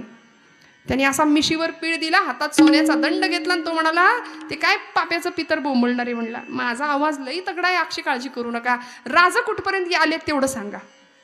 राजांना निरोप गेला, पेहराव चढवला, अंगरखा घातला, अंगरखाच्या आत जॅकेट घातलं, चिलखत आवरण केलं, मंदिर लावला डोक्याला, मोत्यांचा चौकडा शिवगंध रेखाटलं, केशरी पाण्याचा शिडकावा अंगावर केला. जगदंब उदय असतो. 64 कवड्यांची देवीची भवानीची माळ गळ्यात घालत होते राजे. आईचा भुत्या होऊन हातात पोत घेऊन नाचत होते. सामर्थ्य आहे चळवळीचे, जो जो करील तयाचे, पण तेथे भगवंताचे अधिष्ठान पाहिजे. आधी अधिष्ठान म्हणून तुळजापूरची तुळजाभवानी आणि छत्रपतींचं आराध्य दैवत शंभू महादेव हे 2 दैवत होती. तुकोबरायांसारखा समर्थ रामदास स्वामींसारखे सार्थ समर्थ गुरु लाभले होते, त्याशिवाय आयुष्यात यश नाही, लक्षात घ्या. आणि राजांनी पेहराव केला, निघाले. त्या मर्द मावळ्याला कळालं राजे येत आहेत. त्यांनी दंड हातामध्ये घेतला आणि संस्कृतामध्ये राजांच्या आगमनाची वर्दी दिली. सावधान प्रौढ प्रताप पुरंदर श्री श्री श्री क्षत्रिय कुलावतांस मुघल दल संहारक महाराष्ट्र भूषण छत्रपती शिवाजी महाराज. आणि वळवाचा पाऊस पडावा तशा सगळ्या स्टेडियम मधून टाळ्यांचा हा पाऊस पडला. हो राजे आले, एक एक एक एक दमदार पाऊल टाकत सिंहासनावर बसले. आणि ते हसन अली कुतुबशहाचं सैन्य म्हणलं अरे बाप रे बाप, आपण तो अपने राजा को बादशाह समजते थे मगर वो जोकर निकला इसके सामने. राजे येऊन बसले आणि मादंडा पंतांची नजर फिरायला लागली. निवडायचंय कुणाला तरी एकाला.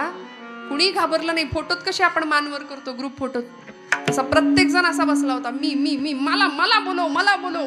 काय झालं असेल हो. आणि अशा प्रसंगामध्ये अचानक नजर गेली मादंडा पंतांची. खूण केली 3 आणि 2. एकदम कोवळं पोरग दिसलं, कारण ह्या बलदंड तब्येती सगळ्यांच्या. निवडलं एकदम बारकं पोरग 22 वर्षाचं, 50 किलोच्या आसपास वजन असेल, फार नव्हतं. अगदी कोवळा तरुण वय. आणि त्या पोराला सांगितलं 3 आणि 2 असं खूण केली. क्रमांक 3 आणि 2. तिसऱ्या ओळीतला 2 नंबरचा स्वयंसेवक. त्यांनी जे नजर भिडवली तो म्हणला मी तयार आहे. तयार होऊन मैदानामध्ये आला. फेटा सोडून दिला, शाल टाकून दिली, तयार होऊन मैदानामध्ये आला. आणि रघुनाथ पंत म्हणाले अरे अरे अरे काय भुललासी वरलिया रंगा. याची कमजोर देहयष्टी यांनी पाहिली आणि फसले म्हणाले, फसले. तो जो तयार होऊन आला होता ना, लोखंडाचा दरवाजा उघडला गेला. त्याला आज जायची सूचना झाली. राजांना त्यांनी तिथनच मुजरा केला. राजा राजा जय भवानी, जय शंभू महादेव, जय भवानी राजा जय भवानी.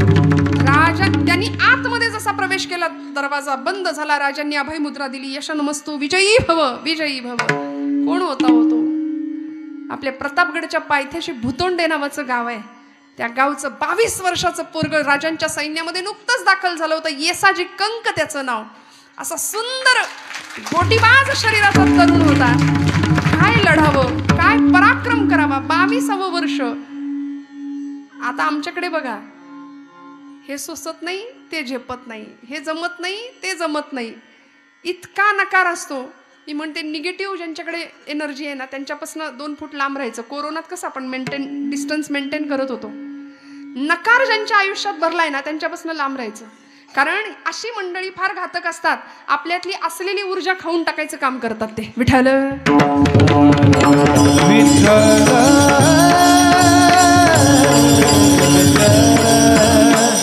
आणि सुरू झाली हो शर्यत. त्या हत्तीला हेच नवल होतं की मेरे सामने कोई खडा है. कारण लोक असे गडबडा लोळायचे. गुन्हेगारांना पायदळी तोडवण्यासाठी त्याला वापरलं जायचं. आणि हत्ती पाहतोय हा असा उभा आहे बजरंग बलीचा अवतार. हत्तीने त्याला एका सोंडेनी थापेनी मारण्याकरता सोंड वर केली. फटका मारला. येसाजीला वाटलं पहिला फटका खाल्लाय, दुसरा खाल्ला तर तिसरा खातोय की नाही कळायला जिवंत राहणार नाही. सोंडेत हत्तीची ताकद आहे. आणि खरं आहे ना, प्रत्येक अवयवामध्ये प्रत्येक प्राण्याची ताकद असते. हत्तीची मॅक्झिमम ताकद त्याच्या जागेत ना. आपण सगळे विंचवाची ताकद त्याच्या, सापाची ताकद त्याच्या, बोकडाची ताकद त्याच्या आणि गाढवाची ताकद त्याच्या. जाऊ दे, ज्याला अनुभव असेल त्यांना माहिती. जे हत्तीने सोंड वरती गेली येसाजीला फटका मारायला, येसाजीने समशेर हातात घेतली, उलटा वार केला, सोंड खाली आली आणि उलटा वार केला. खाडकन वार कारीगर झाला. हत्तीची कितीतरी वजनाची सोंड खाली पडली, रक्ताची चिळकांडी आणि हे रक्त चिखल झाला हो, रक्ताचा चिखल झाला. पाय घसरायला लागला. तो हत्ती अजून चिडला, चिकळला, उन्मादात आला. येसाजीचा प्राण घ्यायला टपला. एवढं मोठं त्याचं गंडस्थळ मस्तक. तो असा येसाजीला दाबायला पुढे पुढे पुढे पुढे. एवढे मोठे सुळे त्याच्या 2.5 फूट लांबीचे. येसाजी मागे मागे मागे, हत्ती पुढे पुढे पुढे. सगळ्या पिंजरा धडधड धडधड धडधड धडधड करायला लागला. धडक बसत होती पिंजऱ्याला. आणि गंडस्थळाने म्हणजे मस्तकाने तो येसाजीच्या छातीवर दाबत होता. येसाजी अंदाज घेत होता किती वेळ तो मागे राहतोय पुढे राहतोय किती वेळ. प्राणायाम जे करतात त्यांना माहिती आहे. म्हणून तरुण मंडळीला मनापासून विनंती आहे, करत जा काहीतरी. पूरक, कुंभक, रेचक फार गरजेचं आहे. शस्त्र हातात घेणं पाप नाही हो. सावरकर म्हणले, शस्त्र पुण्य ना स्वयेची, शस्त्र पाप ना स्वयेची, इष्टता अनिष्टता त्यास हेतून ये. रामाच्या हातात सुद्धा धनुष्य होतं आणि रावणाच्या हातात सुद्धा धनुष्य होतं. पण आपण पूजा करतो रामांच्या कोदंडाचीच. शस्त्र हातात घेणं पाप नाहीये, पण त्यामागचा हेतू फार महत्वाचा आहे. उत्तम लढता आलंच पाहिजे. इकडे आमच्या मुली सगळ्या माता भगिनी ते नवरात्रात फक्त गरबा खेळणं हा पराक्रम नाहीये. तलवारबाजी, रायफल शूटिंग, उत्तम कराटे, उत्तम जुडो आलंच पाहिजे. स्वसंरक्षण, त्याशिवाय काहीच उपयोग नाही. महिषासूर मर्दिनी 9 दिवस महिषासुराला रक्ताने माखलेली होती. 9 दिवस नवरात्र फक्त लढत होती. तिला रंगाच्या साड्या नेसायला वेळ नव्हता.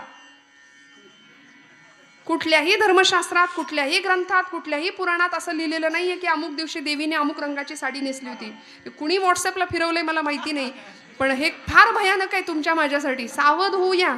आपल्या लेकींना स्वसंरक्षणाचे धडे नवरात्रीच्या दिवसात देऊया. त्या निमित्ताने तलवारबाजी, लाठीकाठी प्रशिक्षण देऊया. उत्तम, जितकं उत्तम देता येईल तेवढं देऊया. आणि आज काळाची ती गरज आहे. महिला वर्गांना मी हात जोडून आपल्याला विनंती करते, अजिबात वाईट वाटून घेऊ नका की हे काहीतरी वेगळं आहे का. नाही, ह्या सगळ्याची आज गरज आहे. येसाजीनी आतमध्ये प्रवेश करावा. हत्तीनी पूरक कुंभक केलं. भरपूर श्वास रोखून धरला येसाजीनी. आणि हत्तीने त्याला मारण्याकरता पुढे मागे करता करता एक तसूभर मागे सरकला. अंदाज घेतला तसा यांनी सगळा साठवलेला सगळा श्वास म्हणजे प्राण सोडला. सरकन येसाजी खाली घसरला आणि हत्तीची धडक बसली पिंजऱ्याला. सगळा धडधड धडधड धडधड धडधड धडधड धडधड तुटतो की काय अशी अवस्था. आणि या प्रसंगामध्ये आता हत्ती चेकाळला होता, चिडला होता. सगळं स्टेडियम असं चित्रासारखं स्तब्ध होतं. हत्तीचा पाय येसाजीच्या अंगावर पडला.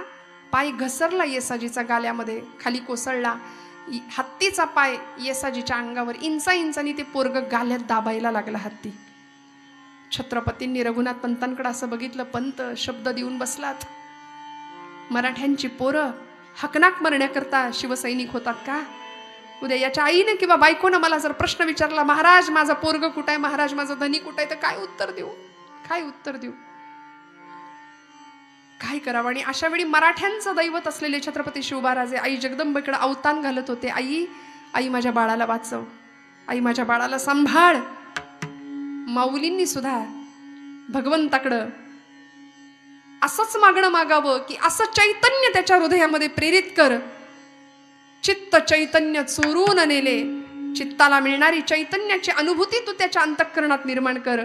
तुकोबराय ज्ञानोबराय सांगतात अभंगाच्या शेवटच्या बापर कुमादेवी व विठ्ठले हो बापर कुमादेवी वरू विठ्ठले हो बापर कुमादेवी वरू विठ्ठले हो बापर कुमादेवी वरू विठ्ठले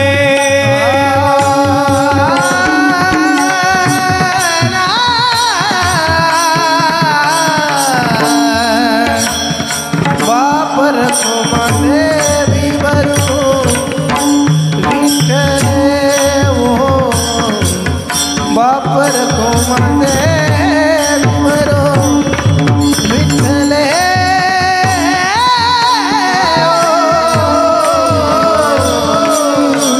विठ्ठले वो बापर कुमादेवी वरू विठ्ठले वो चित्त चेतन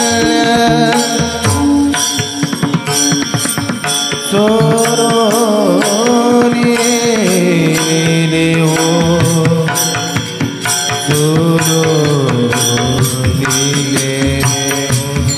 चित्त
चैतन्य चोरून नेले नवसिये नवसिये माझे नवसिये पंढरीचे दैवते विठ्ठले तजरे अभिमान कान गुनियन को तजरे अभिमान कान गुनियन को तजरे अभिमान कान गुनियन को तजरे अभिमान कान गुनियन गुण की सेवान मान अवमान गुण की सेवान मान अवमान तजरे अभिमान जान गुनियन को तजरे अभिमान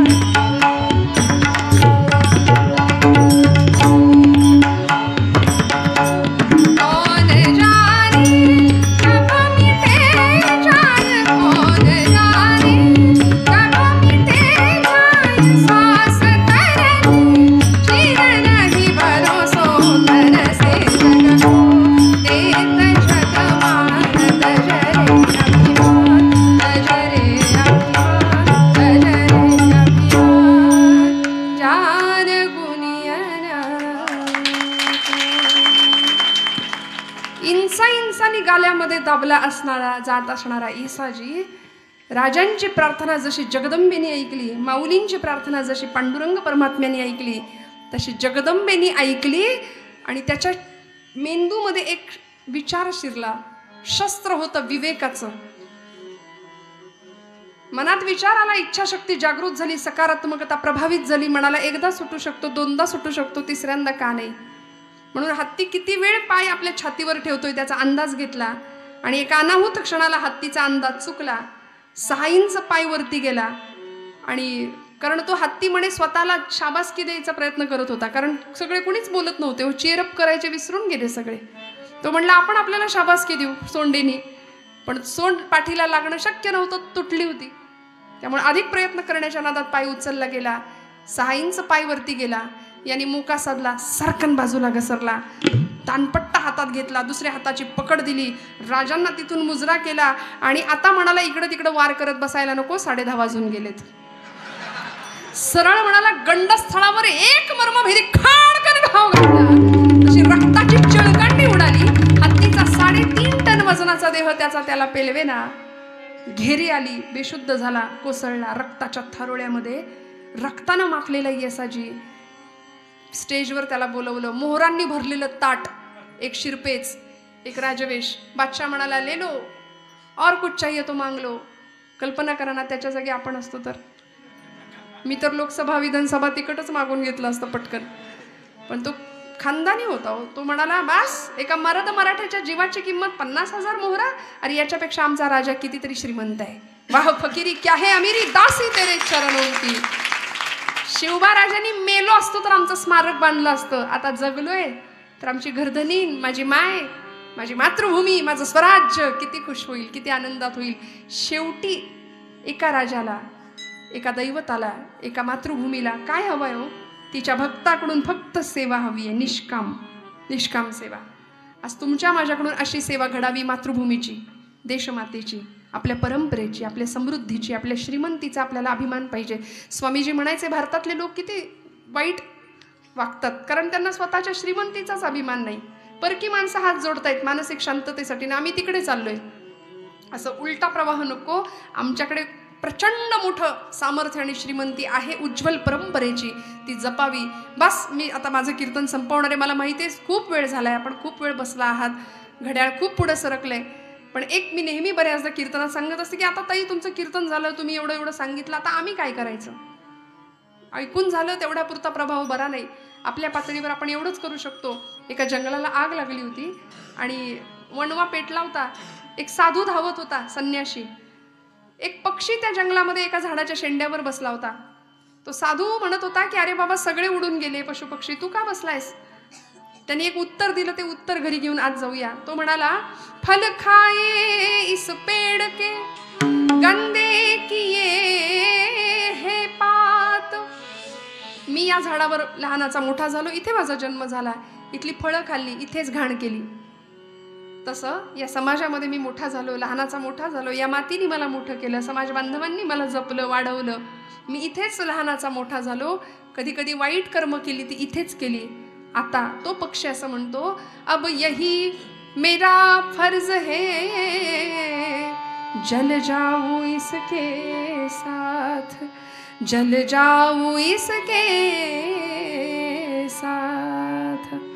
तसं आम्हाला सुद्धा आमची आई आज आजारी आहे, आमचा धर्म आज धोक्यात आहे.